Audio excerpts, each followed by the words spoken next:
Muito bom dia para você. Hoje é dia 4 de agosto de 2023 e a palavra do Senhor nos traz lá no livro do Levítico.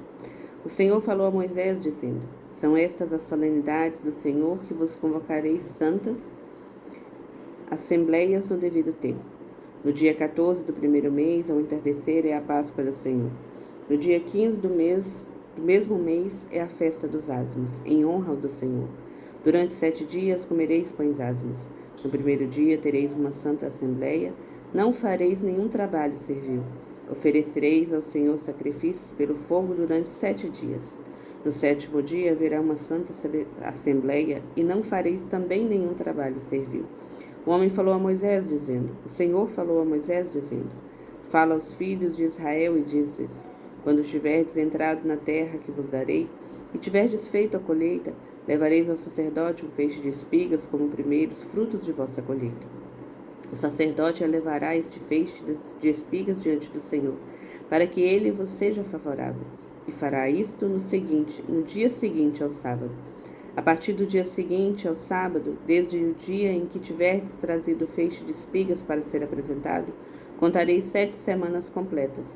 Contareis 50 dias até o dia seguinte ao 7º sábado, e apresentareis ao Senhor uma nova oferta.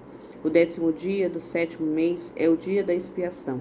Nele tereis uma santa assembleia, jejuareis e oferecereis ao Senhor um sacrifício pelo fogo. No dia 15 deste 7º mês começa a festa das tendas, que dura 7 dias, em honra do Senhor. No primeiro dia haverá uma santa assembleia e não fareis nenhum trabalho servil. Durante 7 dias oferecereis ao Senhor sacrifícios pelo fogo. No 8º dia tereis uma santa assembleia, e oferecereis ao Senhor um sacrifício pelo fogo. É dia de reunião festiva, não fareis nenhum trabalho servil. Estas são as solenidades do Senhor, nas quais convocareis santas assembleias para oferecer ao Senhor sacrifícios pelo fogo, holocaustos e oblações, vítimas e libações, cada qual no dia prescrito. Meus irmãos, e nós começamos lá no livro do Gênesis, não sei se vocês prestaram atenção, a gente foi passando pelo Gênesis, a gente fez a leitura do livro do Êxodo e estamos aqui no livro de Levítico agora. E aqui nessa palavra que o Senhor apresenta essas solenidades, na verdade é o quê? Antes se fazia as oferendas por meio dos sacrifícios, e aí se oferecia tanto a questão de animais e se fazia consagração também dos frutos da terra. E aí o Senhor coloca isso, mas ele pede isso, coloca as solenidades e as festas, mas dizendo: muito mais do que os frutos, muito mais do que animais, também me dá o seu tempo.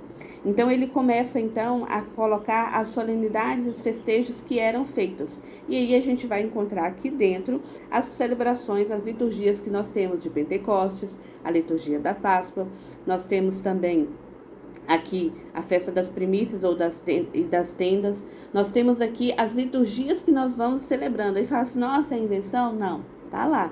E aí a gente vai fazendo a contagem e assim a gente vai entendendo também como se dá o calendário litúrgico. E o Senhor faz isso, como eu disse, exatamente para isso. Que se dizia que no início da colheita era apresentado uma espiga para que o Senhor abençoasse, para que a colheita fosse favorável realmente. E aí lá no final também tinha uma festa. E aí o Senhor, ao mesmo tempo, ele faz: vem o povo também a mim. Dedica também o teu tempo a mim. Não somente os frutos que te dei, os frutos que me pedes para abençoar, mas também dedica tempo a mim. E é isso que o Senhor pede de nós. Às vezes a gente diz assim: não, eu sou cristão sim, lógico que eu sou. Eu faço caridade, eu dou esmola, eu faço uma série de coisas, mas e o nosso tempo? Às vezes até o dízimo da gente, então, esse mês não vai dar para eu ir na igreja, porque vai dar tempo, é uma correria muito louca, você sabe, né? Aí a gente pega o dízimo da gente e manda por outra pessoa: leva para mim, fulano, né? Não sei, na paróquia de vocês talvez isso não aconteça, aqui onde eu estou hoje não acontece, mas já passei por alguns lugares que eu já vi: você leva o meu, fulano. E o tempo com Deus? A gente oferece bens, como se Deus pedisse isso, a gente o faz porque é para a igreja, para as missões que a igreja realiza. Mas e o meu tempo com o Senhor no templo físico? Porque eu sou o templo do Espírito Santo. Mas esse templo do Espírito Santo aqui, ele precisa ser alimentado por Jesus Eucarístico. seja em espécie, ainda que seja em uma comunhão espiritual, mas em assembleia, em comunidade com os irmãos. Então, muitas vezes a gente quer dar coisas para o Senhor, mas a gente não dá o nosso tempo. A gente não se coloca diante do Senhor. E quando o Senhor institui aqui as solenidades, os festejos, é exatamente isso que ele faz com o povo. Ele vai ensinando a contar como deveria ser feito, e aí a gente encontra os pães asmos, a Páscoa, e aí vai fazendo toda a contagem, a festa das primícias, dos primeiros frutos, mas, ao mesmo tempo, o povo precisava estar ali para fazer isso. E é isso que eu e você precisamos fazer.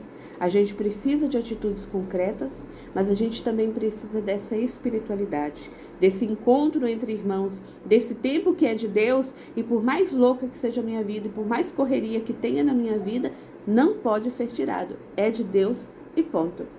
Ai, na loucura do dia, não deu tempo de almoçar, mas eu comi um Zé Coxinha, eu comi alguma coisa, porque eu precisava. Porque é necessário, porque senão meu corpo não dá conta, não tem energia. E por que com o Senhor é diferente? Por que com a minha vida espiritual é diferente? Tá, é uma correria muito louca. De vez em quando parece que a gente precisa de mais de 24 horas porque não tinha muita coisa para fazer. Mas a gente precisa aprender também a colocar o que é prioridade, vai fazendo do menor para o maior.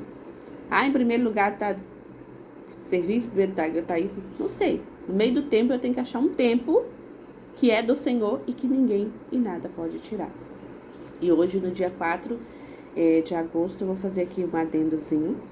A gente também celebra São João Maria Vianney e o Dia do Padre.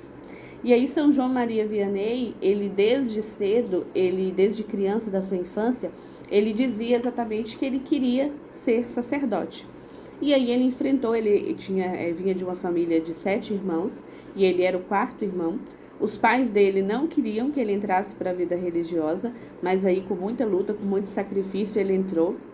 E aí quando ele entrou para o seminário, ele encontrou muita dificuldade também, porque por falta de instrução, eles então não conseguiam, os seus superiores acreditavam que ele era um camponês rude, então seria muito difícil, porque ele tinha muita dificuldade exatamente em filosofia e teologia. Então eles achavam muito difícil que ele conseguisse, porque não conseguia acompanhar pela falta de instrução, porque realmente ele era um camponês ali, não tinha tanto proximidade com os livros em si, mas enfim. Mesmo com a resistência dos pais, ele foi, mesmo com a dificuldade da consideração de seus superiores, ele foi ordenado sacerdote, mas com uma restrição. Ele não poderia atender confissões, porque era considerado que ele não tinha como aconselhar aquelas pessoas que viessem até ele. E aí, posteriormente, com muita obediência, com muita sabedoria, depois de um certo tempo, ele recebeu a liberação para que pudesse atender confissões enquanto sacerdote, e a partir daquele momento então ele foi mandado como vigário geral a um lugar onde era muito conhecido pelas blasfêmias contra Deus, pelas bebedeiras, por um povo que vivia em uma vida pagã. E aí, por meio de um testemunho, depois de 13 anos de um testemunho de caridade, de misericórdia, de piedade, de amor a Deus, as pessoas daquele lugar então começam a encontrar o Cristo por meio do testemunho de São João Maria Vianney. E a fama dele se espalhou, de modo que as pessoas vinham de longe para poder se confessar com ele. Ele é considerado, então, foi designado como padroeiro dos sacerdotes, e no dia dele, que se faz a festa de São João Maria Vianney, ele também é o dia do Padre.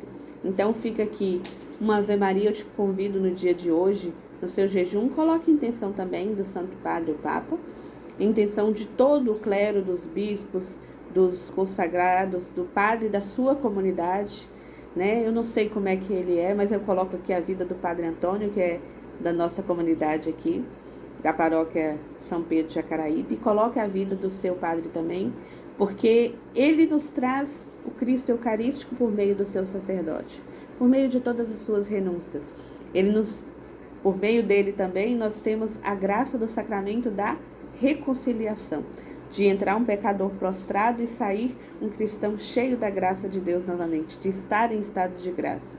Então, meu irmão, humanamente falando, Não esquece que ele é um homem que deixou a sua família, que deixou a sua casa, que vive constantemente em missão, que ao final da noite, quando você volta lá para sua casa, para sua família, às vezes ele mora sozinho e vai lá ficar sozinho, mas é um homem que se entregou a Deus para estar a serviço da comunidade. Ele é perfeito? Não, porque ele é humano. Mas é o persona Christi, é Cristo por meio dele, nos abençoando, se dando em alimento e nos trazendo de volta ao estado de graça.